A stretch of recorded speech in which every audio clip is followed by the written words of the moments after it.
এই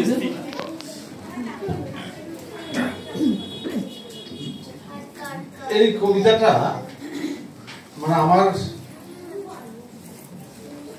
দাদুরা 4 ভাই ছিলেন, সেই 4 ভাইয়ের এক ভাই, তাকে আমরা ছোট ঠাকুমা বলতাম, মানে ছোট ঠাকুমা।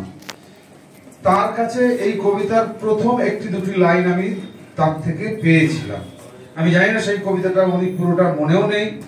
উনি 1-2 শব্দ বলতেন, গুফো কাক, এই বেলা বলছি ভালো, গোপ জোড়াটা উলিয়ে ফেলো, পড়ে থাকবে দুধের স্বর, আটকে যাবে গোফের উপর, গোপ নয় তো সনের দড়ি, ঘুরছে পোকা উকুন বুড়ি, গোপের রাজা অসুর রাজ, আর সব তো নকল সাজ, কি হবে তার ছাকনি দিয়ে, গোপ দেখেই তো হলো বিয়ে, রসিক কাকের গোফে তেল, গাছে কাঁঠাল ফাটছে বেল।